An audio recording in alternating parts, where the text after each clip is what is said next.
Bonjour à tous, merci d'être avec nous. On va vous donner tout de suite le sommaire et nos invités. Dans un instant, on parlera du retour de la flamme avec Marie-Josée Perret qui était en Guadeloupe, vous le savez, c'est Olivier Moradel et Sabine qui étaient sur place.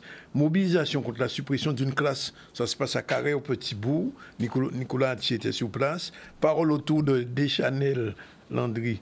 Olivier Moradel va nous en parler. Puis le troc végétal, avis aux habitants, c'est Olivier Félix. Sinon, nos invités, le premier est déjà là. Il s'agit de Michel Madot, président de la commission développement, culture et gestion du patrimoine du conseil départemental, avec qui on parlera bien sûr de Partir en livre. C'est une manifestation autour du livre qui se fait chaque année. Et Michel, tout à l'heure, vient entrer dans le détail, va tout nous expliquer, n'est-ce pas? On va recevoir aussi la procureure de la République, Madame Caroline Calbo. Elle parlera de violences féminines, violences contre les femmes. Il y en a eu beaucoup. Et récemment encore à Capester, il y a une femme qui a été un féminicide. On en parlera. Astis Diam, créatrice et organisatrice d'événements, sera avec nous. On va terminer avec deux chroniqueuses, Assia Sarah, la chroniqueuse de sophologie, et Marilène Ferdi qui parlera pas de la CIA, de l'IA, l'intelligence artificielle, puisque vous savez que ça se propage un peu partout et on en parle un peu beaucoup et pas trop. On peut commencer tout de suite avec Iman pour la première information. Et j'ai oublié, on a quand même un petit mot de M. Maurice Cessé, notre correspondant de Paris, puisqu'il était à la manifestation qui a eu lieu ce week-end contre le Rassemblement national. Et notre focus aujourd'hui, eh bien, vous imaginez bien, on parlera des JO, mais des JO de 68. Quand les Black Power avaient levé le point comme ça, tout le monde a un peu oublié, mais c'était une actualité à l'époque. C'était en 68, on en parlera. Iman, bonjour. Oui, bonjour à tous. Bonjour à Danick. On va parler maintenant de l'arrivée de la flamme avec ce samedi. Elle a pu traverser donc avec une arrivée à Pointe-à-Pitre, la Guadeloupe, avec Marie-Josée Perret après une semaine de traversée en voile. Donc une journée riche en émotions qui a été suivie par Olivier Moradel et Sabine. On va voir un reportage ensemble de cette journée mémorable.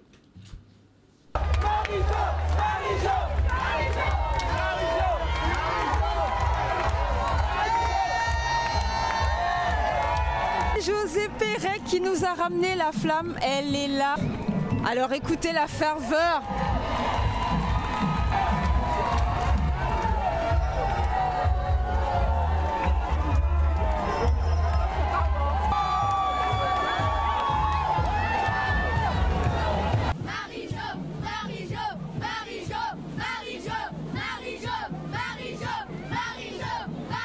Je suis honorée en tout cas d'avoir été dans la première en fait à poser le pied sur le sol guadeloupéen. C'est un symbole important pour les Guadeloupéens. Pour moi, c'est un symbole de dingue. Je trouve que c'est une belle reconnaissance de tout ce qu'on a pu apporter au sport et qu'on va continuer en fait à apporter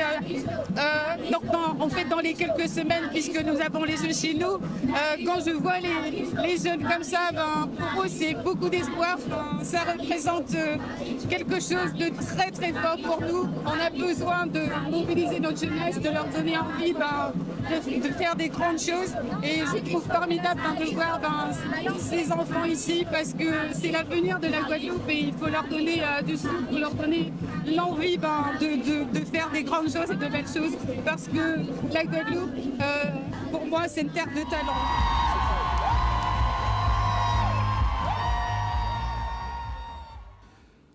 Voilà, bien, merci pour la flamme. J'espère qu'elle ne sera pas éteinte. Alors, je voulais dire, on reçoit Michel Madot avec qui on va parler effectivement de Partir en livre. J'ai dit c'est une manifestation qui se fait chaque année, oui, qui a pour but de développer un petit peu la lecture. Alors, cette année, on part où?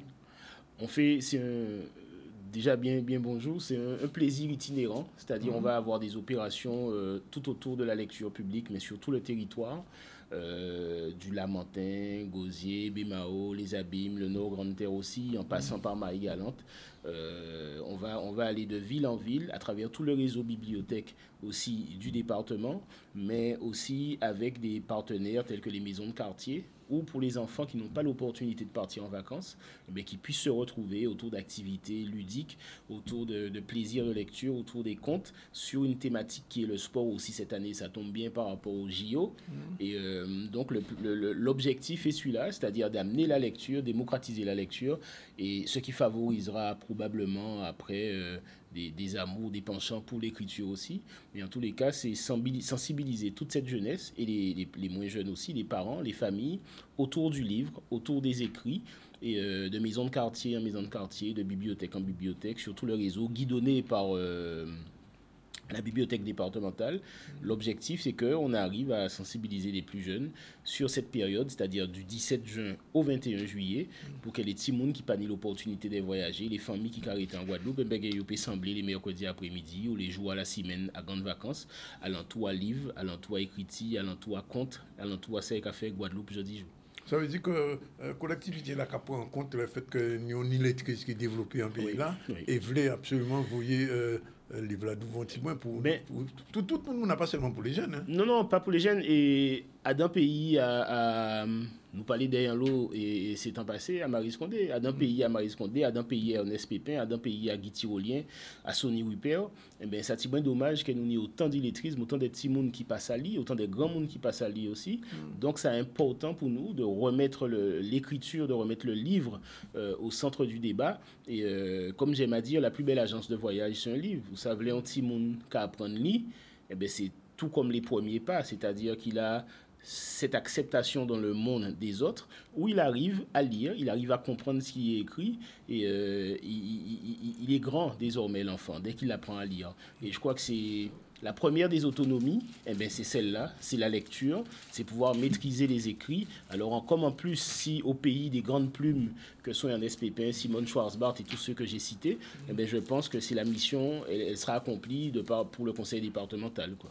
Et on voit quand même aussi, il faut le dire, je viens de recevoir 5 ouvrages ce matin, qui a une véritable, je veux dire, j'ai pas envie de dire une industrie du livre, mais enfin, l'édition fonctionne assez bien en Guadeloupe quand même. Oui, elle fonctionne, c'est-à-dire que pendant un certain moment, nous n'avions pas cette liberté d'éditeur, nous n'avions pas ces grands éditeurs en Guadeloupe, mais aujourd'hui, on arrive à avoir des maisons d'édition autonomes qui arrivent à aider nos auteurs. Il y en a des auteurs qui font le choix de ces éditeurs au lieu de partir dans des grandes maisons d'édition en France, donc c'est déjà une belle chose. Et puis, si on arrive à sensibiliser... Alors, c'est vrai, et je parle aux convaincus, je pense que ce soit les mangas, que ce soit les bandes dessinées et que ce soit des livres un peu plus construits aussi en termes de rédaction. Je pense qu'aujourd'hui, il est important de trouver la porte d'entrée à la lecture, sensibiliser avec le papier, quitter le tout numérique pour qu'il y ait un petit monde lagué téléphone portable, lagué tablette et que le doigt, quand il fait ça, quand on tourne, c'est pour tourner une page et pas spécialement switcher et changer de slide.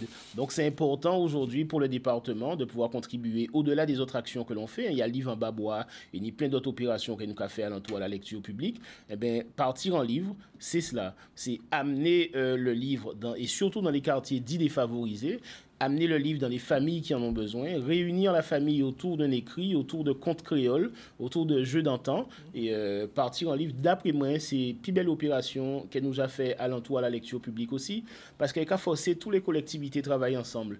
Et je pense quand on se déplace aux Abîmes, quand on se déplace au Gosier, quand on se déplace au Lamentin, quand on se déplace à Marie-Galante, eh ben, quand on fait la ville de Bémao aussi, où j'ai vu certaines opérations au centre de Moudong, eh ben, c'est vraiment intéressant, parce que les enfants, le temps d'une après-midi, eh ben, ils quittent leur maison, ils quittent pour arriver dans un autre monde qui est celui de la lecture publique, celui du jeu, celui du conte et celui du livre, quoi. Et c'est intéressant. Ça n'a pas ni prix en réalité.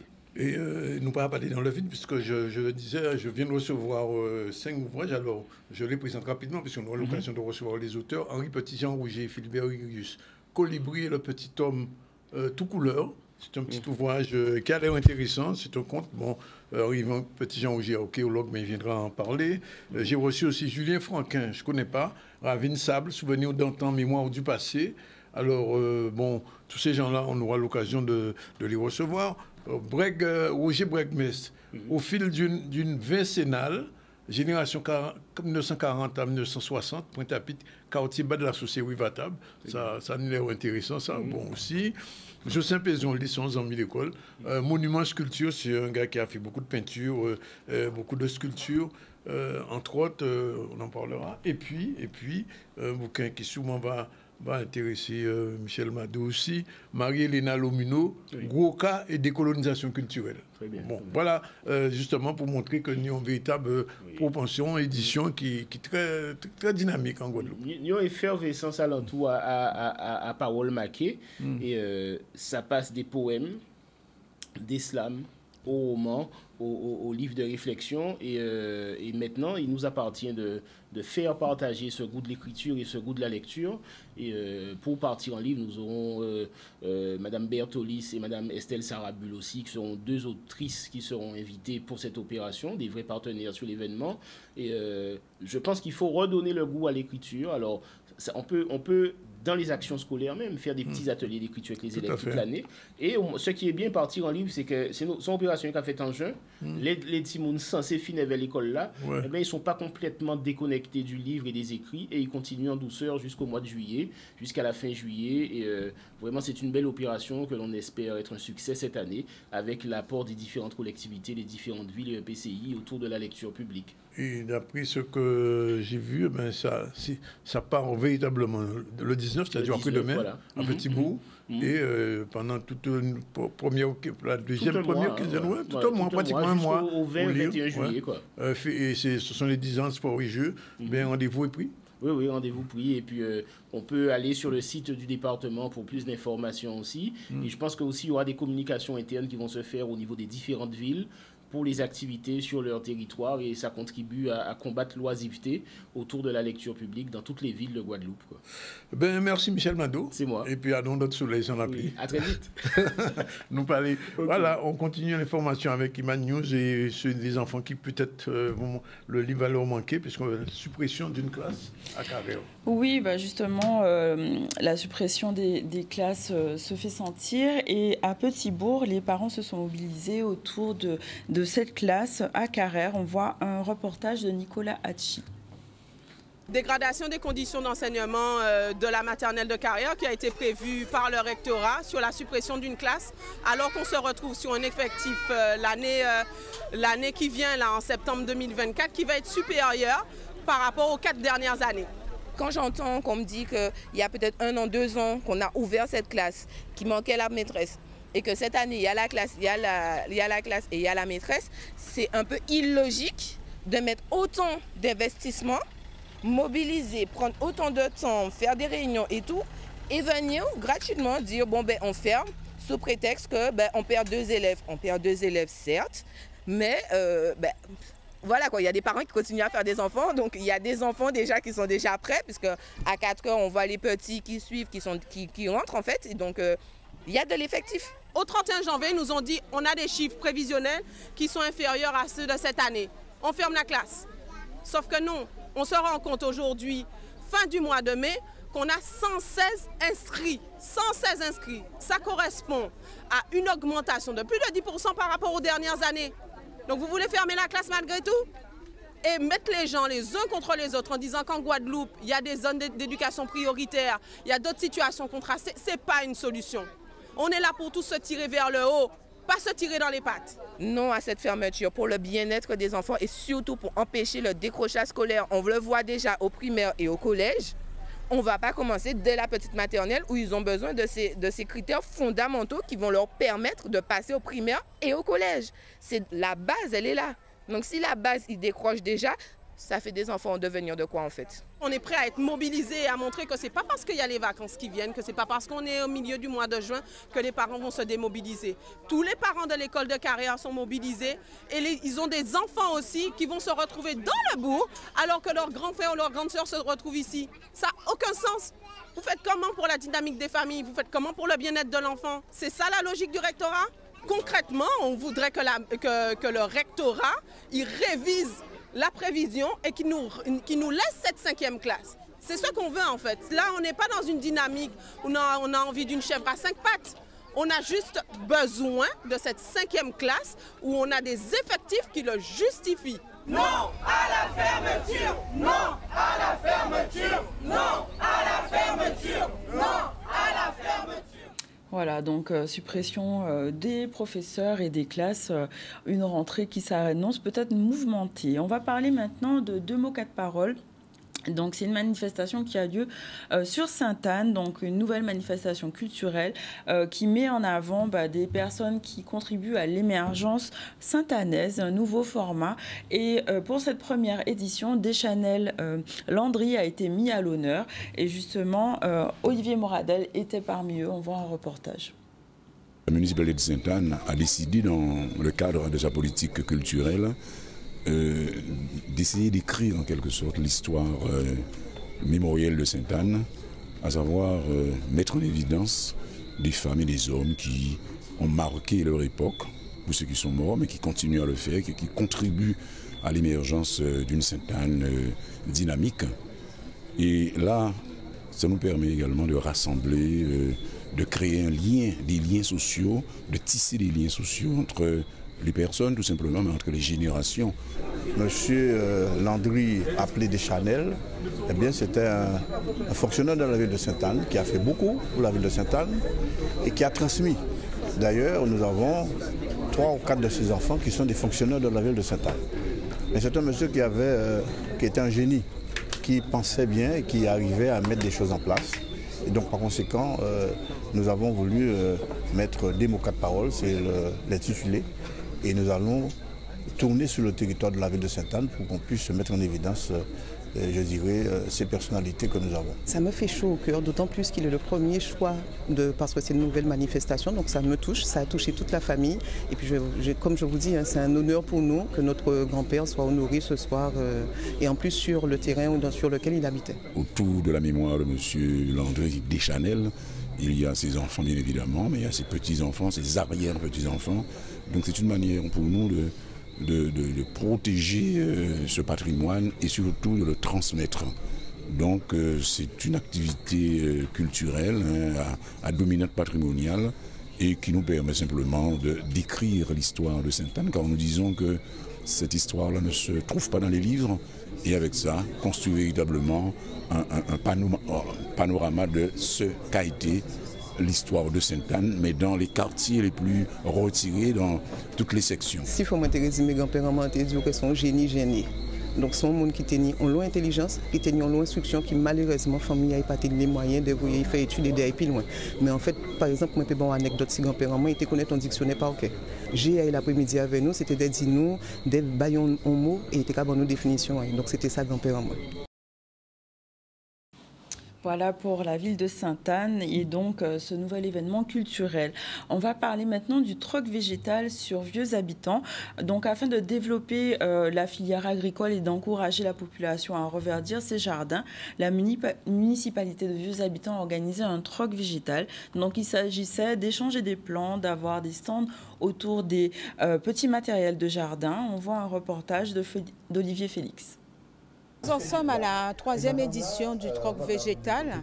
C'est une opération qui vise à échanger des plantes de toutes sortes, ornementales, médicinales, des plantes fruitières. Et en fait, l'objectif, c'est vraiment de développer le jardin Bocase. Donc nous tenons vraiment à cela, à échanger des espèces rares, des espèces méconnues, des espèces qui reviennent pour que les gens puissent s'en approprier et puissent jardiner chez eux. On peut planter des arbres fruitiers, que ce soit sur un balcon ou sur une terrasse ou sur une plantation en pleine terre. Voilà. Donc c'est un concept qui a vraiment beaucoup d'avenir parce que on se rend compte qu'aujourd'hui le foncier est devenu quand même assez restreint. Donc ce concept-là tombe vraiment à prénommer par rapport justement à ce manque de foncier. Nous, on est aujourd'hui présents justement pour apporter cette information au public, les sensibiliser, parce que le parc mène un certain nombre d'actions, mais sans l'action du public, sans l'engagement de tout un chacun, nous pouvons tous participer à cette lutte collective contre les espèces exotiques envahissantes. Parmi ces espèces, certaines sont assez connues ici. Ce qu'on appelle langue de belle-mère, par exemple. La langue de belle-mère pose problème parce qu'elle se répand très vite et va prendre le pas sur les espèces locales. On a une autre espèce qui pose problème, c'est la laitue d'eau. La laitue d'eau, c'est une plante qui est très appréciée pour les bassins. C'est une plante décorative qui est très répandue, très appréciée pour les bassins, mais qui pose un vrai problème aussi. Ça se répand dans les cours d'eau et ça pose problème, ça étouffe les cours d'eau. Ça étouffe les espèces qui sont à l'intérieur de ces cours d'eau et ça menace leur équilibre. Et puis il y a des habitants comme l'agriculture. C'est pourquoi on m'a appelé aujourd'hui. Elle a défendu, elle a formé, elle a transmis. Et elle ne s'est pas contentée. Dès 14 ans, elle a commencé à travailler. Puis très tôt, elle s'est trouvée professionnelle. Et elle a, au CFPPA, elle a formé d'autres agricultrices. Donc c'est quelqu'un qui, pour nous, c'est important de rendre hommage à ces personnes-là parce qu'elles ont participé à faire à les habitants ce qu'il est aujourd'hui. Donc rendre hommage à ces personnes-là, comme on a fait pour Émile Neuf, comme on a fait au GMC 2030. Et comme j'ai déjà fait pour d'autres femmes qui se sont beaucoup impliquées dans la vie associative, c'était tout à fait normal que je puisse la faire pour Madame Serin, pour le monde agricole. Voilà, il est déjà 12h51. Je vais rappeler que c'est un peu culturel, parler de cette pièce qui va être diffusée demain, le dernier festin des immigrés. Ça se passe, c'est une pièce de Gérard Christon, elle est mise en scène et adaptée par Eliana Onel-Cancel. C'est demain soir, mardi, à 20h, au Ciné-Théâtre du Lamentin. Alors c'est une pièce un peu particulière puisque ça se déroule... on l'imagine dans notre région, dans notre pays, puisque c'est en décembre 1847, un petit peu avant l'abolition de l'esclavage, et des gens se réunissent. Alors, on dit le festin, mais en réalité, c'est pas un festin, c'est plutôt une réflexion, un cabéchage des gens qui vont se retrouver sur une terre où l'abolition de l'esclavage va être proclamée. Qui nous a organisé, nous, qu'est-ce qu'on va rappeler de toute cette période difficile et compliquée pour les gens qui ont été soumis en esclavage. Ben, tout ça, ça va être dit et bien interprété demain soir à partir de 20h au Ciné-Théâtre de Lamentin. Il reste encore quelques places après ce qu'on me dit. Alors, portez-mon-Ève, vous qui êtes du Lamentin, dans la région Bémao, pour voir cette pièce, le dernier festin des émigrés, à 20h au Ciné-Théâtre du Lamentin. Voilà, c'est déjà l'heure de la première pause. On se retrouve tout à l'heure avec Caroline Calbo et Astis Diam. Ce sera la deuxième partie du ZC, là, tout de suite.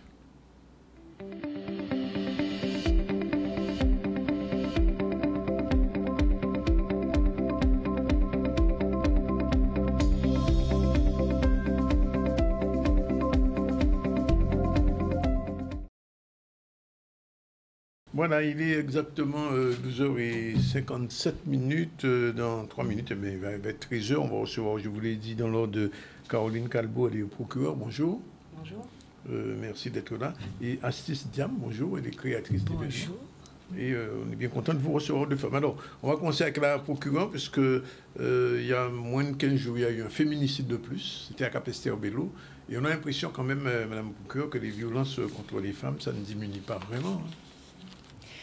Alors, effectivement, on est déjà sur le 2e féminicide depuis le début de l'année. Donc, il y en a eu un à Saint-Martin et un à Capesterre-Belle-Eau.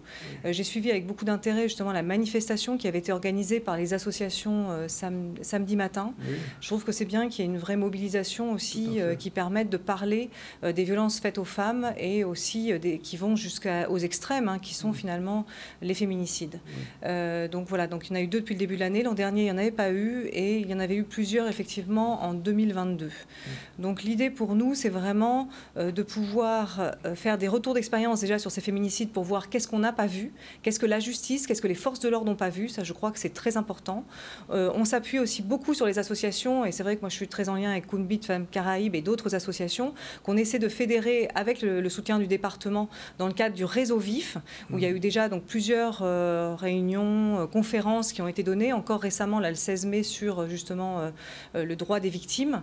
Et donc, on essaie vraiment de structurer ça. Et je vais voir encore Justine Bénin là, cette semaine pour justement arriver à voir comment est-ce qu'on s'améliore encore, comment est-ce qu'on arrive à anticiper, comment on prend mieux en charge les victimes de violences intrafamiliales. Alors, c'est peut-être pas le cas à Capesterre en Guadeloupe, mais c'est arrivé souvent que des femmes portent plainte, font un signalement, et puis quelquefois, quelques temps après, ces mêmes personnes sont assassinées.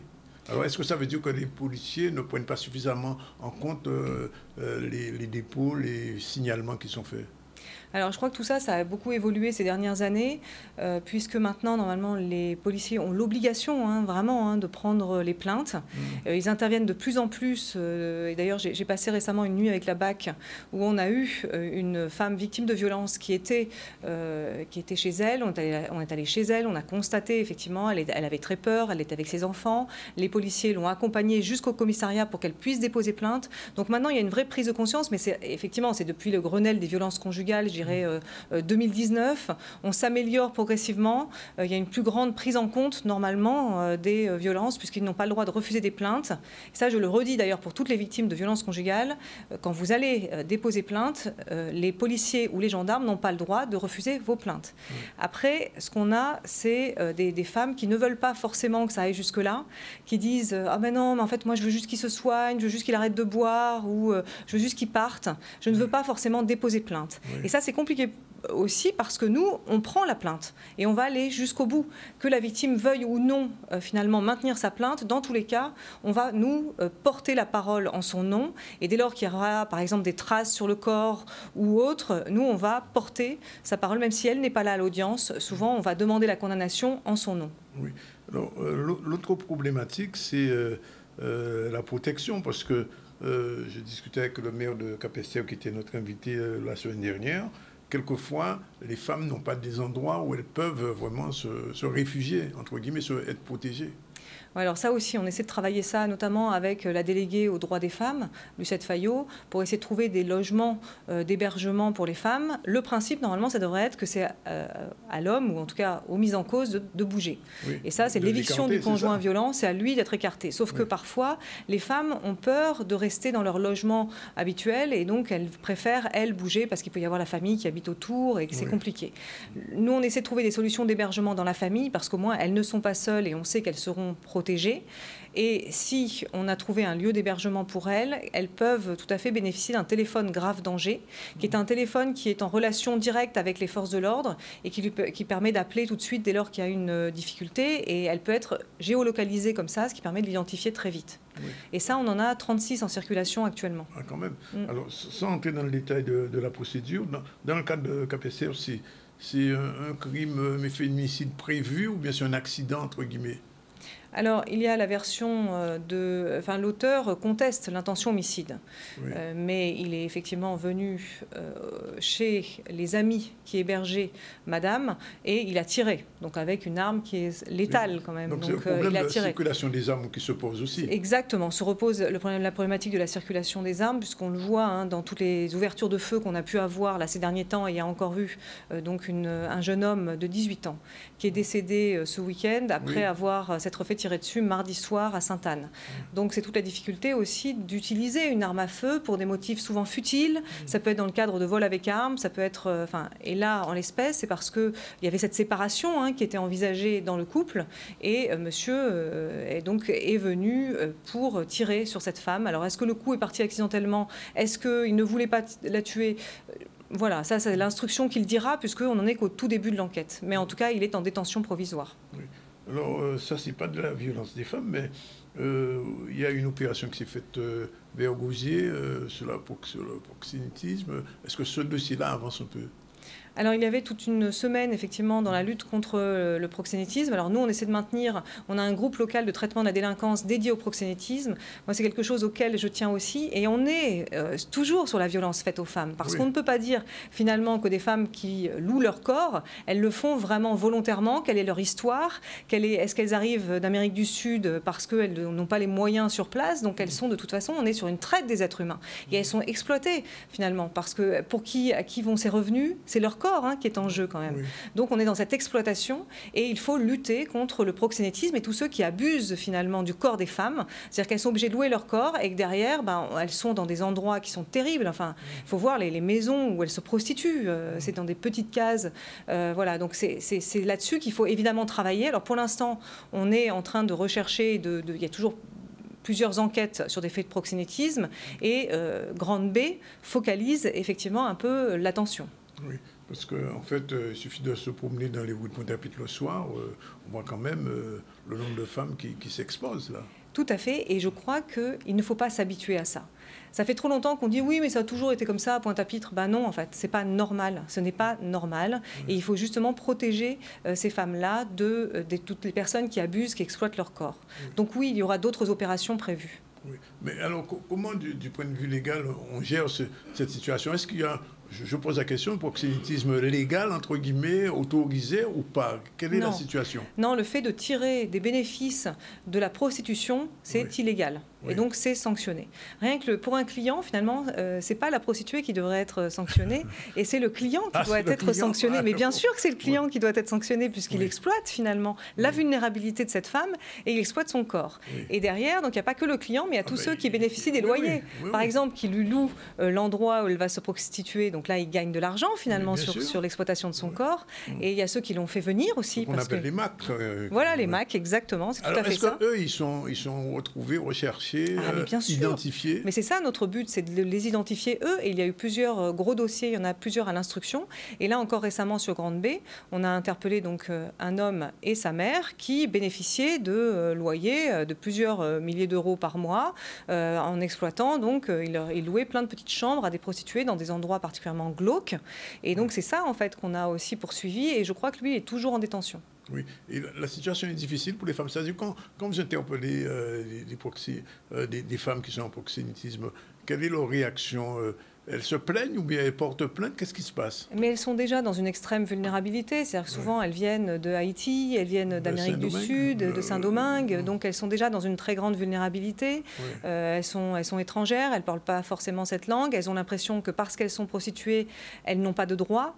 Donc, elles disparaissent en réalité. Elles ne veulent pas avoir affaire à la justice parce qu'elles craignent qu'on les renvoie dans leur pays, alors même qu'elles sont venues ici pour essayer de gagner effectivement un peu d'argent. C'est ce qu'elles vont dire. Mais en même temps, cette vulnérabilité, elle est là. C'est-à-dire qu'elles sont exploitées. Oui. Et il n'y a plus rien à faire à ce moment-là? Si, on essaye. Alors, il y a une très belle association qui s'appelle l'association Ilia, qui travaille à Pointe-à-Pitre, justement en lien avec les prostituées, qui essaie de leur faire comprendre qu'elles ont des droits, qu'elles doivent se battre, et donc de les soutenir, de les aider. Donc, on essaie de s'appuyer aussi sur cette association-là pour arriver à mieux comprendre et mieux démanteler les réseaux de proxénétisme. Alors, l'autre dossier de violence, il y a peut-être 3 ans, je crois, vous n'étiez pas encore là, les violences en dehors conjugales, mais les violences familiales aussi étaient assez importantes ici. Est-ce que ça se calme un peu ou ça s'apaise?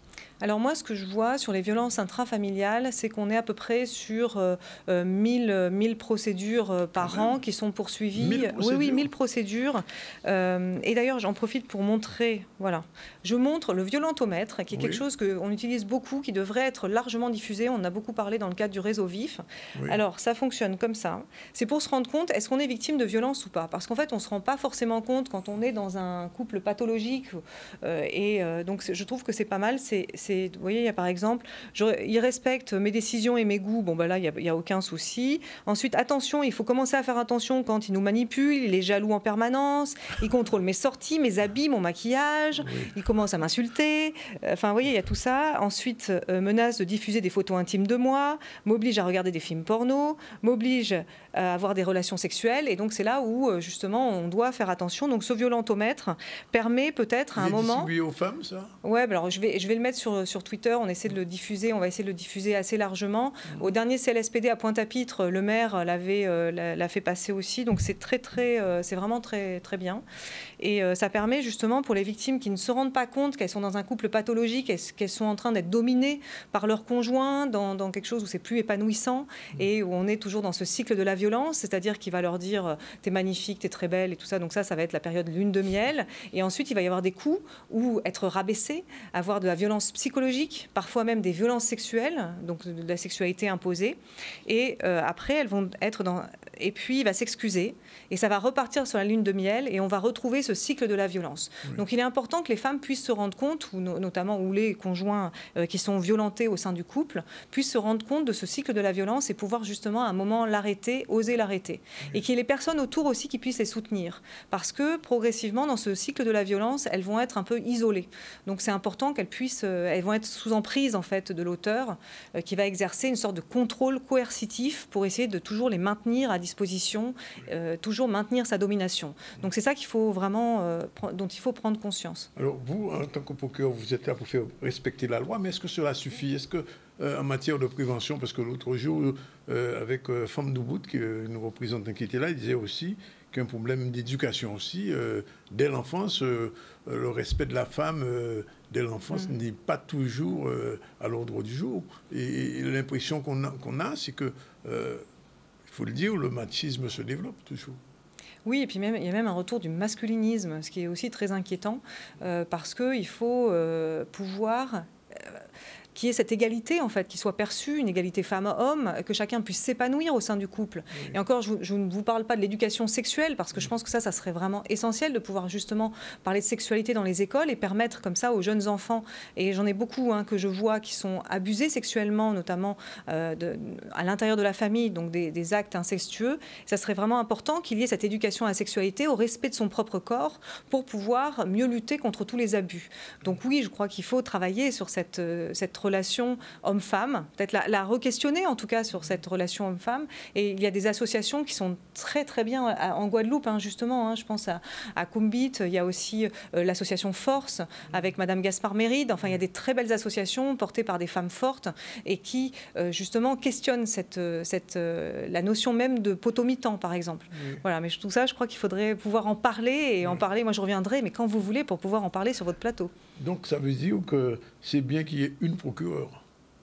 Je ne sais pas si ça change, peut-être qu'il y a une vision féminine de la fonction du parquet. Mais en tout cas, c'est quelque chose qui est je trouve que c'est un combat moi que je porte depuis des années. Je dois porter la même chose quand j'étais en poste de procureur à La Réunion sur la lutte contre les violences faites aux femmes. Je pense qu'on en est qu'au tout début, et j'espère que ça va encore se développer et qu'on arrivera enfin à un moment à un vrai épanouissement au sein du couple, justement entre les hommes et les femmes, et que les enfants pourront être élevés, pas avec cette vision de violence. Parce que moi, c'est beaucoup aux enfants que je pense. Parce que c'est eux qui grandissent en voyant justement ces relations de couple qui peuvent être empreintes de violence, de domination.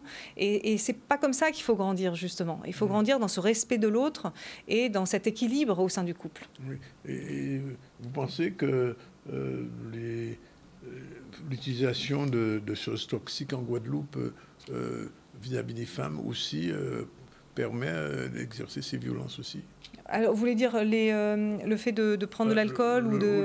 L'alcool est stupéfiant, oui, ça forcément, ça ne fait que accentuer finalement le fait que les pulsions peuvent se libérer. Donc oui, l'alcool désinhibe.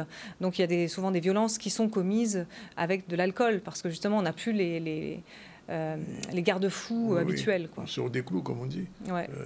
Et depuis que vous êtes ici, vous sentez quand même ça s'apaise, ou au contraire la situation ne s'améliore pas? Alors, en tout cas, on lutte vraiment de manière soudée, avec énormément d'associations, avec le département, avec beaucoup d'acteurs pour justement arriver à mieux prendre en charge ces violences. Alors moi, je ne vois pas encore vraiment de répercussions, je trouve qu'il y en a toujours beaucoup. Et vous voyez, on ne peut pas éviter tous les féminicides, mais en tout cas, il faut savoir qu'il y a un vrai engagement de la part de la collectivité et de toutes les associations pour justement lutter, mieux prendre en charge les victimes, les auteurs, mais aussi les enfants qui sont victimes et témoins de ces violences conjugales. Deux petits mots quand même avant de partir sur le MeToo, sur le harcèlement. Est-ce que du point de vue juridique, du point de vue légal, les lois sur le harcèlement ont beaucoup changé, beaucoup évolué aujourd'hui? Oui, après, il faut des enquêteurs pour pouvoir travailler aussi sur tous les harcèlements. Et c'est vrai que le harcèlement a changé de forme, puisque maintenant, il est beaucoup plus sur les réseaux sociaux. Et je trouve, moi, toujours un peu... Ouais, voilà, et je trouve toujours un peu compliqué. Alors, le MeToo, je crois que ça a permis de révéler au monde entier, finalement, ce que les femmes subissaient et combien elles le subissaient collectivement, qu'il y avait une forme de collectif finalement qui pouvait s'organiser. Alors, ça dépend. Il serait tout à fait possible qu'on puisse extraire finalement les données de MeToo dès lors qu'elles sont suffisamment précises pour pouvoir derrière faire des enquêtes. Oui. Mais après, moi je trouve ça toujours très compliqué, ce lynchage médiatique, quand derrière il n'est pas forcément accompagné de plaintes dont on pourrait saisir, plaintes réelles. Parce que c'est vrai que la justice...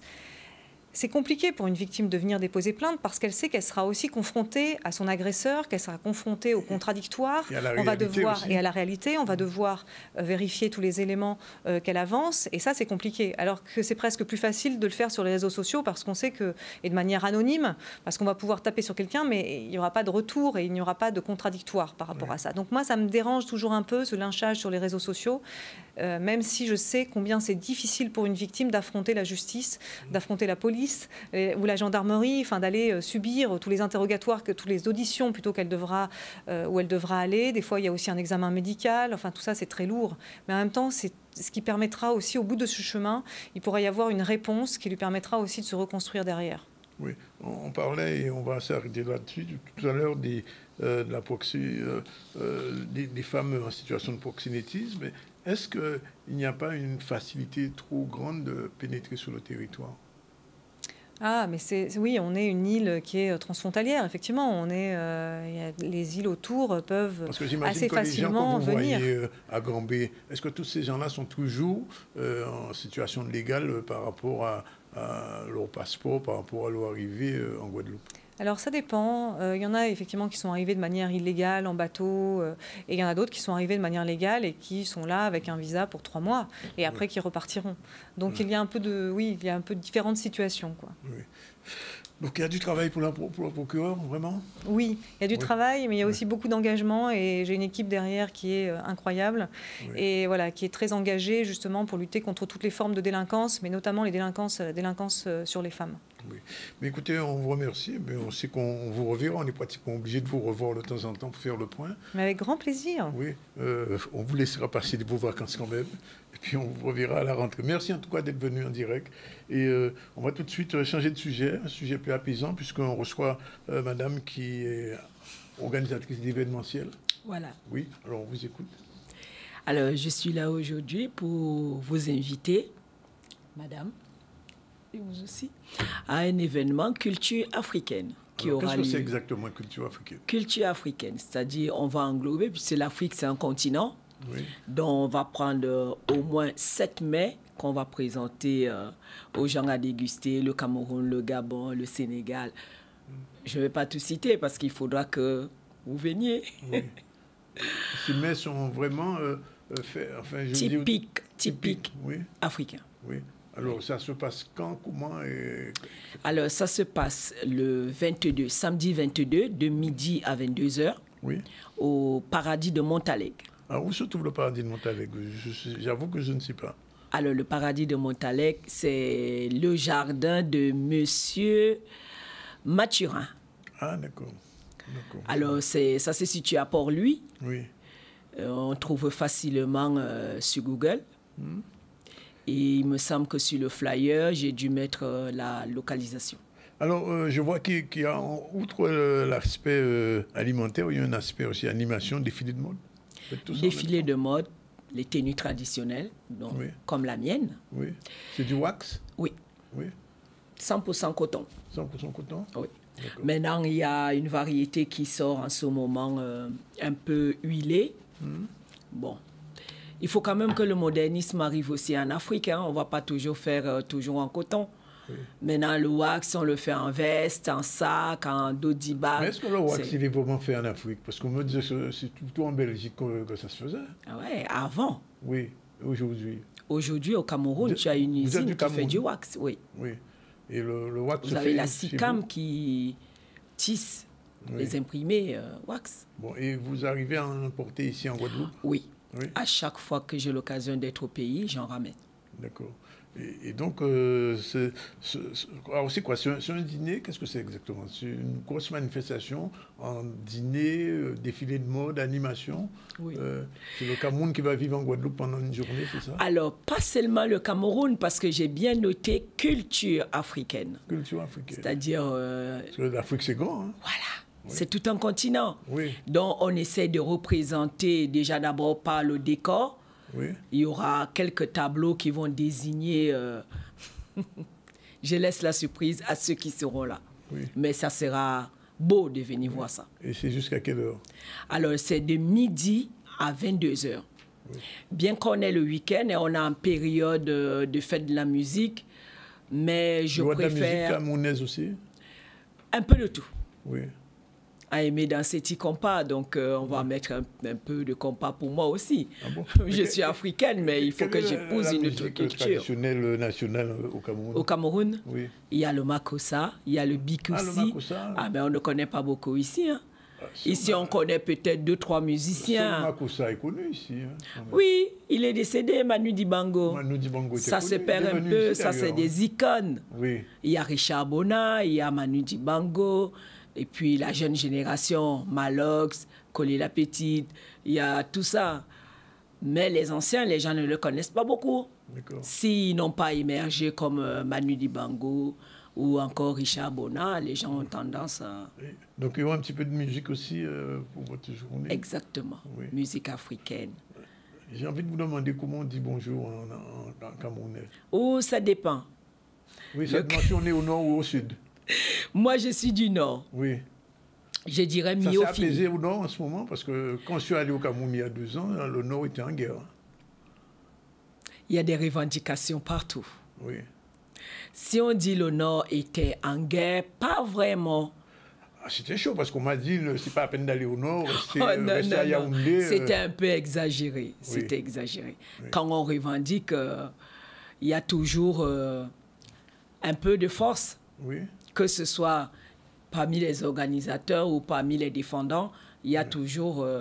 mais on finit toujours par s'entendre. Mais ça s'est calmé un petit peu? Ça s'est calmé. Donc on peut aller au Cameroun tranquillement? Sans problème. D'accord. Vous êtes du Nord. Alors, vous m'avez pas répondu, comment on dit bonjour en Miofini. Ah, voilà. Et merci. Alors, 17 ans que j'ai quitté le Cameroun, là, vous me posez une gueule. Ne pas quand vous avez perdu votre Cameroun. Un peu quand même. Oui. Maintenant, c'est le créole. Parce que quand je retourne là-bas, on me dit, on ne me reconnaît plus. J'ai un tempérament bien trempé, donc maintenant, on me dit, je suis une antillaise. D'accord. OK. Bon, bah, écoutez, on a pris mot. Donc, des réservations ou bien on vient sur place? Les réservations en ligne aussi et sur place. Oui. Mais j'aurais préféré quand même que les gens prennent avant l'avance le ticket. Oui. Oui. Comme ça me permettra de savoir qu'il faut faire 200 repas. D'accord. Bon, ben écoutez, le téléphone, je vois, c'est 18 90 64. C'est bien ça. Samedi 22, culture africaine. Oui. C'est la première édition? La première. Oui. Mais auparavant, quand même, je faisais déjà des soirées africaines. D'accord. J'ai arrêté en 2006 et là, je repars avec un nouveau concept. Alors, un tout dernier mot, là, je ne sais pas pour vous coller. Le plat national du Cameroun, qu'est-ce que c'est? D'autres diront le ndolé. Le ndolé? Mais moi, je dirais le foufou. Ah bon? Oui, ça dépend. Bien. Okay. Ça dépend, c'est au choix. Oui. C'est comme si tu me mets un dombré et un colombo. Oui. Ah, je préfère le colombo. Ah, moi, je préfère le ndolé, mais c'est trop compliqué. Il y aura quand même un pour les premiers arrivants. Oui. Oui. Bon. Ben, Madame le procureur, vous êtes invitée. Hein. Ah oui. Allez faire un tour, là-bas. J'adore votre robe. Ah, ben merci. Il y aura une boutique africaine aussi. Ah, parfait. Donc, on vous attend. Très bien. Bien. Ben, écoutez, on vous remercie, mesdames. Merci. Rendez-vous le 22. Merci, Madame le procureur. Bonnes vacances. On vous reverra en septembre. Allez, voilà, on prend la dernière pause. On se retrouve tout à l'heure avec nos derniers invités et notre focus tout à l'heure avec Marilyn Ferdi et Assia Sarah. Avec elle, la sophrologie m'a parlé, elle nous a dit le pouvoir de l'intestin sur notre santé et si tout se passait dans notre intestin, tout à l'heure.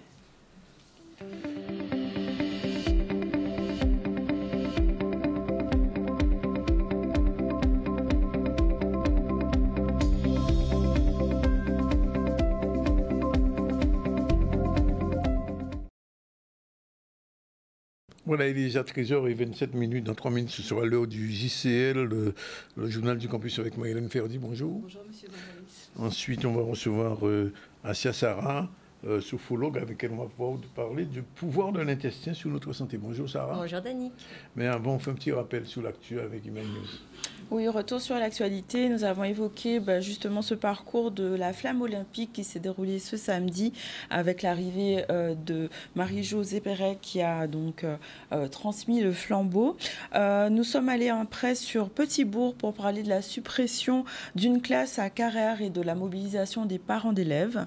Avec 2 mots, 4 paroles, on a parlé de cet événement culturel donc, qui se déroule sur Sainte-Anne en l'honneur de Deschanel Landry. Donc c'est une nouvelle manifestation culturelle. Et à Vieux Habitants, nous sommes allés parler du troc végétal, donc 3e édition.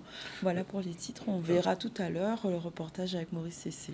Alors, je rappelle qu'on a déjà reçu Michel Madou, le président de la commission culture du conseil départemental. Avec lui, on a parlé de Partir en livre qui commence mercredi. Caroline Calbou, la procureure, est venue nous parler des violences exercées contre les femmes. Il y en a beaucoup. Avec Mme Assis Diam, elle est créatrice et organisatrice d'événements. Elle nous a donné rendez-vous samedi pour une journée d'African Culture. Et dans un instant, on parlera le JCL. Mais avant, on fait un retour sur le focus du jour, puisque c'est la période des Jeux Olympiques. On va parler des Jeux Olympiques dans notre autre sujet. Alors, les Jeux Olympiques, c'était en Mexico en 1968, le Black Power. Le point levé du Black Power est un acte de contestation politique. Ce signe de soutien aux Afro-Américains victimes de discrimination a été mené le 16 octobre 1968 par 2 athlètes, Tommy Smith et John Carlos, lors de la cérémonie de 200 mètres au stade olympique universitaire de Mexico. Il y avait eu d'ailleurs une grosse répression sur les étudiants à cette époque-là, en 1968. Après avoir remporté les médailles d'or et de bronze, il monte sur le podium pour la levée du drapeau et de l'hymne américain. Et à ce moment-là, il passe à l'action et soulève un tollé, bien sûr. Ils vont symboliquement lever le poing ganté de noir en forme d'arc pour représenter la force, la dignité des Afro-Américains, le foulard noir emporté par Smith pour évoquer l'oppression, le collier de Carlos pour la fierté et le port de chaussettes noires pour exprimer la pauvreté de la communauté afro-américaine. Smith et Carlos ont été, Peter Norman pour son soutien, sont exclus à l'époque du comité olympique américain, mais ils seront réhabilités en 1980. L'image symbolique qu'il ne faut pas oublier, puisqu'on parle beaucoup de JO, mais on oublie peut-être que des athlètes noirs américains de l'époque, des afro-américains de l'époque, avaient manifesté. Il n'y avait aucun Guadeloupéen là d'ailleurs ce jour-là, malheureusement. Bon, allez. Il y avait une Française. Il y avait une Française, c'était qui? Bien sûr, qui est la première, Colette Besson, qui a été mon entraîneur, qui a été la première Française qui a gagné le 400 mètres. C'était en 1900. Oui. Elle est décédée depuis. Et elle était. Bambi qui était à la finale de ce 200 Donc mètres. C'est la première fois que la France gagnait 400 mètres, surtout à l'époque avec les athlètes allemandes de l'Est. Oui. C'était pas toujours facile. Et qu'est-ce que vous avez gagné quand vous étiez athlète? Du chocolat. Du chocolat, d'accord. Du chocolat au lait. Voilà. On va passer tout de suite au JCL, le générique, et après, il démarre. Le journal du campus Luminance, c'est l'info sur l'audiovisuel, le cinéma et la culture. Le JCL vous donne rendez-vous à 13h30 le lundi, le mercredi et le vendredi dans le ZCL sur Canal 10.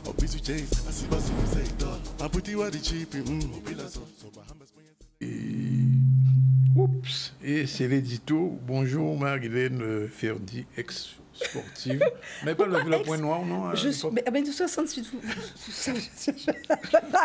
crois que vous n'imaginez pas. Ah bon? Non, je n'ai pas eu la chance d'arriver jusqu'au JO. Je me suis contentée du championnat de France, du championnat d'Europe, les Califta Games. Ouais. Mais vous n'avez pas porté la flamme dimanche? Vous étiez avec Marie? Ah, pas du tout, pas du tout. Vous n'avez pas porté la flamme. Bon, allez, on part sur le JCL et on parle de l'édito. Alors, c'est quoi le sujet aujourd'hui? Alors, Danick Joseph m'avait fait une remarque. Je vais faire partager cette remarque avec tous les téléspectateurs concernant, mais pourquoi tout le temps comme ça, l'intelligence? Il n'y a pas que ça. Sauf que Danick, paradoxalement, il y a énormément d'inquiétudes au sein de la filière audiovisuelle, des professionnels des industries culturelles et créatives. Ce n'est pas que de la cinéma audiovisuel, qui fait que la première fois, dès le premier numéro où j'avais commencé les intelligences artificielles, eh bien, j'ai reçu une avalanche en me demandant des gens qui ne pouvaient pas voir l'émission déjà pouvoir le replay, pour savoir si on pouvait les accompagner. Donc, on a compris qu'il faut informer. Pourquoi, Danick? Donc, l'édito sert à donner une information d'ordre général. Et on reviendra. Vous savez, quand je vous ai proposé le vendredi d'avoir un Zoom éducation, donc je vous annonce que dans le Zoom éducation, désormais, on va trouver des initiatives en matière de formation gratuite, de qualité, qui permet de délivrer des certifications, notamment sur les métiers de demain. Et qu'on le veuille ou non, tous les métiers de demain partent de l'intelligence artificielle. Alors, qu'est-ce qui se passe? Il y a un tournant, Danick, depuis 2022 avec ChatGPT. Qu'est-ce qu'est la différence entre ChatGPT et tous les IA qui existaient? Alors, je tiens à rappeler que l'intelligence artificielle a été créée en 1949. D'accord? Simplement, ChatGPT était capable à présent de générer du contenu, de créer du contenu. Et jusqu'à présent, il se contentait, les intelligences artificielles, d'être juste des outils. Par exemple, quand on joue aux échecs, il y aura une petite intelligence artificielle pour nous permettre de jouer aux échecs. Et ce qui s'est passé, la bataille, on va parler de course, a commencé avec ChatGPT. Donc, OpenAI, OpenAI, c'est le laboratoire. Nous avons eu après le laboratoire Midjourney. Je fais rapidement. Midjourney, au moment où je vous parle, Midjourney, à partir de textes, vous créez des contenus en termes d'images. Après, vous avez eu Google qui s'est mis, Meta, et plus rien. Pourquoi? Alors, d'aucuns peuvent dire, oui, mais pourquoi parler de Mac, de iPhone particulièrement? Est-ce qu'ils ont besoin de moi pour faire de la com? Simplement, il y a un point commun en termes d'outils sur toutes les industries culturelles et créatives, c'est les fameux Mac. Dans toutes les industries culturelles et créatives, c'est un outil incontournable. Et de plus en plus de professionnels utilisent le portable. Dès que j'ai communiqué sur cet édito que j'allais faire, plusieurs m'ont dit, mais oui, on a entendu parler, quelles vont être les incidences? Alors, Mac était très en retard, aucune annonce. Vous vous rendez compte? Une marque qui se dit être à la pointe de l'innovation, vous vous souvenez, le défunt Steve Jobs, qui se dit être à la pointe de l'innovation, n'a rien fait, aucune annonce depuis 2022, en sachant que, Danick, il y a 2 milliards de personnes dans le monde qui utilisent des Mac, des iPads, des iPhones dans le cadre professionnel. Je ne parle pas sous le plan personnel, déjà sous le plan professionnel. Alors, il y a une première annonce où ils ont annoncé le partenariat avec ChatGPT pour rattraper un peu leur portable, qui fait que tous les détenteurs de iPhone peuvent installer ChatGPT sur leur téléphone. On en a fait la démonstration la semaine dernière. Alors, le petit plus, c'est que là, ils ont décidé de créer leur propre intelligence artificielle dans leur laboratoire et que ça va sortir courant, alors on dit automne, alors on va traduire chez nous en Guadeloupe, automne, on fait référence à septembre, octobre, novembre. On aura des précisions. Sauf qu'ils nous annoncent, alors ça va concerner tout leur support, les Mac, les iPhones et les iPads. Et les tablettes. Mais les iPads. Les tablettes aussi. Oui, j'ai compris le message. Les téléspectateurs de complètement, mais j'ai compris le message. Y compris les tablettes, Danick. Y compris les tablettes auront l'intelligence artificielle. Alors, pour les téléphones, alors ça va concerner certains téléphones. Les iPhone 15, les iPhone Pro Max. Vous connaissez la logique commerciale. Vous avez compris que derrière ça, chaque fois qu'il y a une innovation, il y a la logique commerciale qui fait qu'on va vous obliger à l'acheter. Enfin, on n'oblige personne, hein. Les professionnels qui l'utilisent d'ailleurs de plus en plus, bon, c'est à chacun. Alors concrètement, qu'est-ce que ça va donner? Je vais vous donner un exemple concret de ce que l'intelligence artificielle sera en mesure de faire. Tout le monde connaît ces voix virtuelles. Oui. Virtuelles. Alors, quelle est la voix virtuelle que vous utilisez pour votre téléphone? Moi, je n'utilise pas. Mais bien sûr, c'est Siri. Dites-moi, quelle est votre voix virtuelle? Ok, Siri. Je vous dirai, dites-moi quelle est votre voix virtuelle, je vous dirai quel est votre support. Oui. Alors, Siri sera capable... Alors, Siri fait des choses très simples, très basiques. Je ne sais pas si vous avez observé. Il me donne l'heure, il me donne voilà, la météo. En 2023, quand même... quand même, non, mais ça en dit long. Vous voyez, ça en dit long sur... Non, mais pourquoi je vous dis ça? Ça en dit long sur les problématiques en termes de technologie ou le retard accumulé par la marque qui se disait être à la pointe de l'innovation. Eh bien, je vais vous donner un simple exemple. Vous avez dans votre galerie toutes vos photos. Oui. On va donner un exemple concret. Vous avez votre permis de conduire que vous utilisez souvent. Vous l'avez photographié, vous l'avez dans votre galerie. Vous savez que vous devez partir, vous devez louer une voiture et vous devez envoyer le permis de conduire au loueur et pour remplir un formulaire. Eh bien, Siri sera capable de retrouver le permis, d'extraire, attention, d'extraire les numéros dans ce permis et Siri va remplir le formulaire pour vous. Quoi de plus? Voilà. Pas mal. Donc, on va continuer, Danick, la saga. Pourquoi on continue la saga des intelligences artificielles? Parallèlement aux intelligences artificielles, alors il y a une forte demande. J'ai eu beaucoup d'appels à gérer ce matin. Le vendredi, dans le Zoom Éducation, on va donner aussi les structures de formation gratuites, labellisées, reconnues par l'État, pour vous permettre de vous former sous ces intelligences artificielles qui concernent les industries culturelles et créatives. Sinon, on se retrouve mercredi 19 juin pour notre Actu Campus. Merci Madame Ferdi, et je lève le point. Voilà, il est 13h38. On va pouvoir parler de sophrologie avec Asia. Tout de suite son générique, c'est parti. Bienvenue sur la chronique Mission Régénérescence. Mission Régénérescence intervient auprès des familles, auprès des seniors, auprès de la jeunesse et en intergénérationnel. Elle promouvoit la santé, la vitalité au niveau physique, au niveau mental et au niveau émotionnel. Bonjour Sarah, j'ai envie de poser la première question tout simplement. Pourquoi l'intestin est-il souvent appelé premier cerveau? Alors, pourquoi l'intestin est appelé premier cerveau?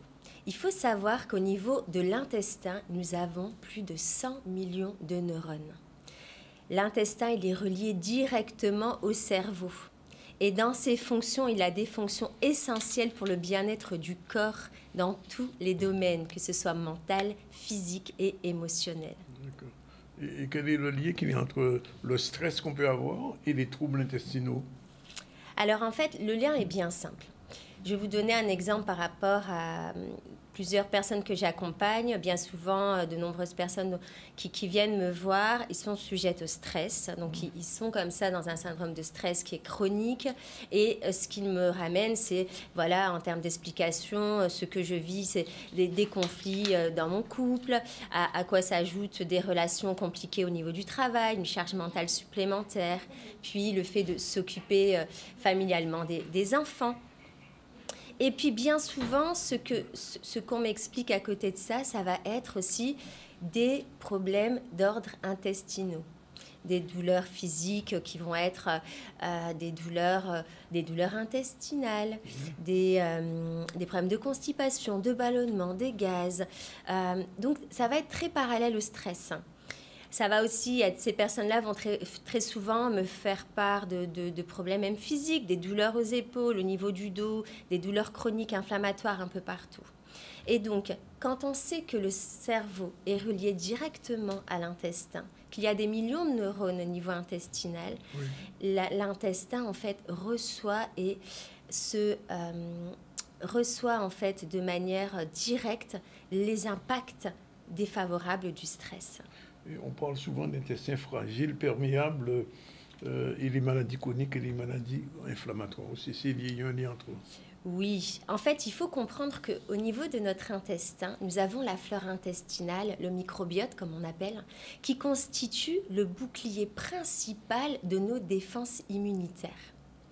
À partir du moment où cette flore intestinale est attaquée par différentes choses, que ça peut être le stress par exemple, une alimentation pas adaptée, donc il y a aussi tout ce qui est pollution atmosphérique qui rentre en ligne de cause, les pesticides, en tout cas qui est attaquée, cette flore intestinale ne peut plus faire son travail correctement. Du coup, elle fait plus correctement barrière face à toutes les maladies venant de l'extérieur, à toutes les mauvaises bactéries, tout ce qui est virus. Et aujourd'hui, on sait dire à travers plein d'études que l'intestin, en fait, il a vraiment ce rôle essentiel dans le sens où un intestin avec une flore intestinale attaquée, poreux, comme on dit, une paroi intestinale poreuse, a une corrélation directe avec les maladies chroniques, les maladies inflammatoires, les maladies auto-immunes même jusqu'à dire tout ce qui est d'ordre mental, tout ce qui est dépression. Il y a vraiment une corrélation en fait entre les troubles intestinaux et toutes ces pathologies, toutes ces maladies-là. Il y a des outils, une méthode pour essayer de renforcer ce qu'on peut appeler la barrière intestinale? Oui, alors il y a des astuces et des outils simples. Alors déjà, on va parler de l'alimentation. Concernant l'alimentation, privilégier les produits locaux. Voilà, sur notre belle île, nos produits locaux pour éviter justement les nombreux pesticides qu'il peut y avoir avec le circuit alimentaire. Donc ça, c'est une première chose. En termes d'alimentation, je mettrai l'accent sur certains produits qui renforcent et qui protègent la flore intestinale, comme la pomme à la gamme, pomme d'eau, la pomme voilà, qu'on retrouve un peu partout. C'est vraiment une protection pour l'intestin. Manger des pommes régulièrement, ça apporte vraiment un bienfait intestinal. Les bananes aussi, les bananes bien mûres, c'est un pansement pour l'intestin. Alors, attention, important, les personnes qui sont sujettes à tout ce qui est les problèmes de glycémie, le diabète. Voilà, le diabète. Attention aux bananes mûres parce que ça crée des pics de glycémie. Donc là, privilégier une banane, voilà, pas trop mûre.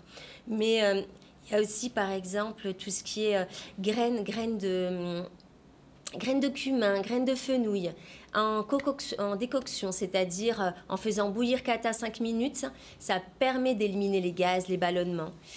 Et alors, l'extracteur de jus, j'en ai déjà parlé dans une autre chronique, l'extracteur de jus où on y met pommes, fenouil, curcuma, gingembre, c'est le top pour renforcer la barrière intestinale.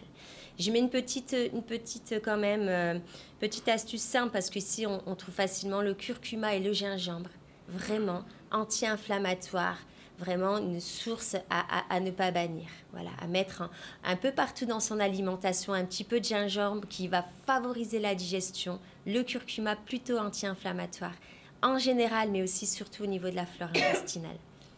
Et bien sûr, il faut s'hydrater aussi, j'imagine. L'hydratation, oui, surtout sur notre île. Privilégier l'hydratation. Maintenant, ne pas boire en grande quantité. Ce qui est intéressant, c'est de fractionner en fait les boissons sur la journée. Voilà, pour éviter les chocs quand même. Alors, là, c'est la question qui s'adresse directement à la sophrologue. Comment l'accompagnement en tant qu'experte en santé, en sophrologie, peut aider à régénérer un petit peu les intestins? Alors là où j'interviens, où j'accompagne les personnes, c'est des personnes qui ont des troubles intestinaux, jusqu'à des troubles tels que ballonnement, chronicité au niveau des maladies, gaz, douleurs intestinales, et qui ont en fait ici conscience que ces troubles intestinaux, ou qui n'en ont pas conscience aussi, ont une corrélation avec leur maladie chronique inflammatoire. Donc en fait, tout est lié. Donc à partir du moment où, lors de séance, j'interviens au niveau nutritionnel pour leur rapporter un équilibre et renforcer la barrière intestinale, j'interviens au niveau de la dimension du bien-être émotionnel en tant que thérapeute, et aussi la source au niveau, éliminer le stress, surtout éliminer le stress qui est aussi un des facteurs importants. Ça permet vraiment de retrouver une vitalité profonde et durable. Il y a un processus aussi de nettoyage, je crois, un nettoyage alimentaire. Exactement. Donc en fait, lors de mes accompagnements, j'ai de nombreuses personnes chez qui j'interviens où on privilégie, en fait, je leur apporte tout un... Je ne vais pas parler de régime parce que j'aime pas ça, mais tout un équilibre alimentaire et qui va être porté sur un nettoyage. Parce que très souvent, on est rempli de toxines, on le sait pas. Et c'est ce qui fait que on commence à créer ces symptômes de douleur un peu partout, cette chronicité, et les toxines sont très souvent au niveau intestinal. Donc on va opérer tout ce qui est nettoyage, tout ce qui va permettre en fait de régénérer le corps finalement.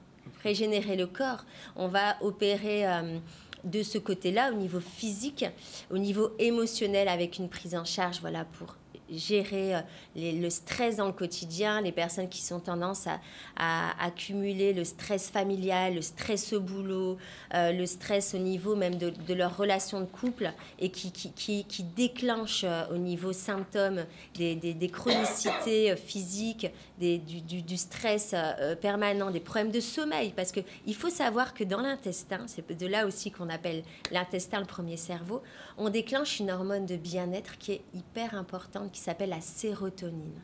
La sérotonine, elle permet de réguler l'humeur, elle permet de retrouver un bon sommeil et elle permet un bien-être général.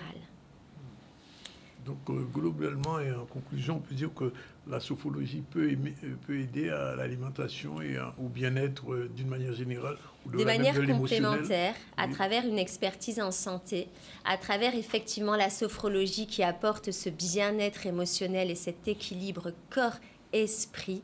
Oui, on peut retrouver, et c'est ce qui se passe, régénérer et se revitaliser en profondeur.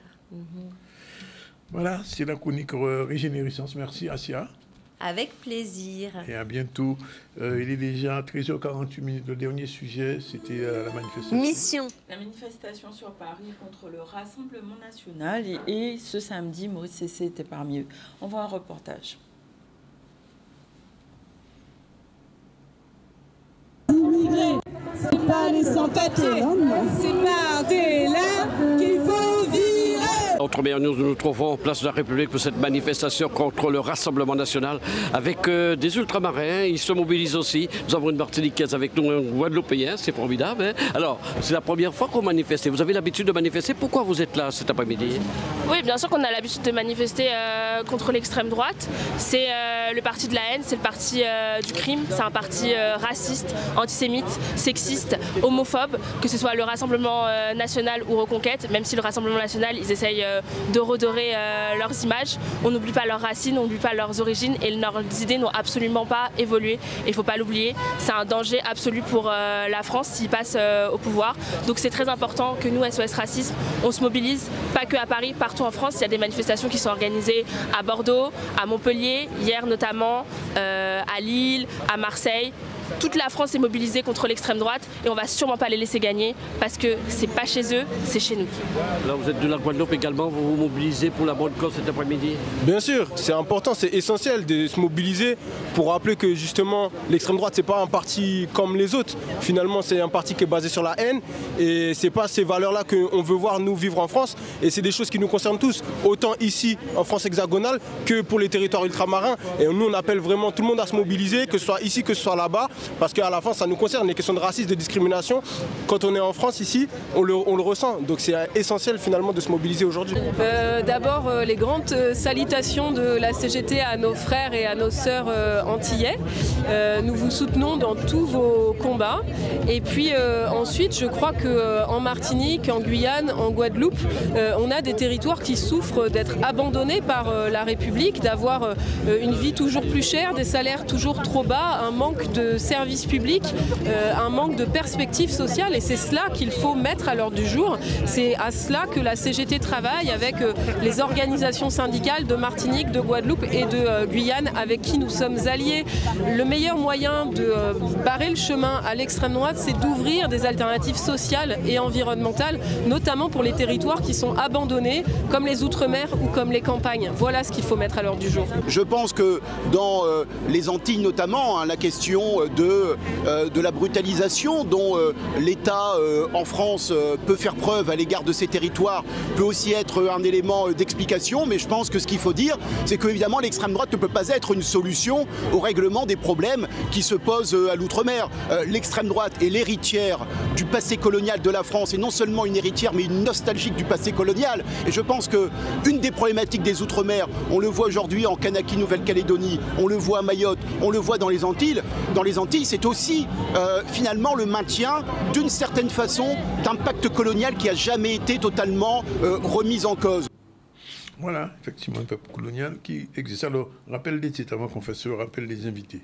Alors, rappel des titres, on a parlé de la flamme olympique, donc qui est arrivée samedi avec Marie-Josée Pérec, une journée riche en émotions et on a pu voir différentes images de cette expédition à travers la Guadeloupe.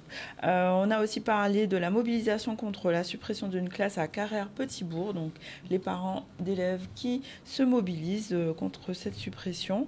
Des mots, 4 paroles donc autour de Deschanel, Landry, donc c'était la manifestation qui s'est déroulée sur Sainte-Anne, donc un nouvel événement culturel qui célèbre les personnes qui favorisent l'émergence sainte-annaise, et un troc végétal sur Vieux Habitants, une façon de pouvoir échanger autour des plantes et du jardinage. Donc ça, c'était les titres.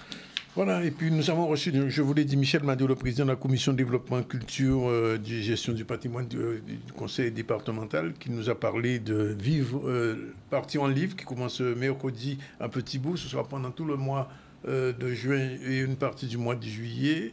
On a reçu ensuite Caroline Calbo, la procureure de la République, qui a parlé des violences intrafamiliales, violences familiales et aussi du proxénétisme. À Ortiz Diam, nous avons invité pour lui à une manifestation qu'elle organise sur la culture de l'Afrique. Et puis, on était avec Marilène Ferdi pour le JCL, qui a fait un nouveau chapitre sur l'intelligence artificielle. Et on termine avec Assia Sarah, qui est encore là, qui nous a parlé de la santé, mais particulièrement du pouvoir de l'intestin sur notre santé. Et on va terminer avec elle, avec son générique. C'est fini. Mission Régénérescence, rejoins-moi les lundis à 13h sur ZCL. Voilà. Et j'ai pas oublié quand même un petit focus sur les JO, les Jeux Olympiques. Mais c'était en 68 et le point noir levé par les sportifs afro-américains. Voilà, c'est fini pour aujourd'hui. Merci Iman, merci Sarah. Avec plaisir. Et à bientôt. À bientôt, Bonnes je vacances. bientôt. Bye bye. À demain, on se retrouve demain à 12h30.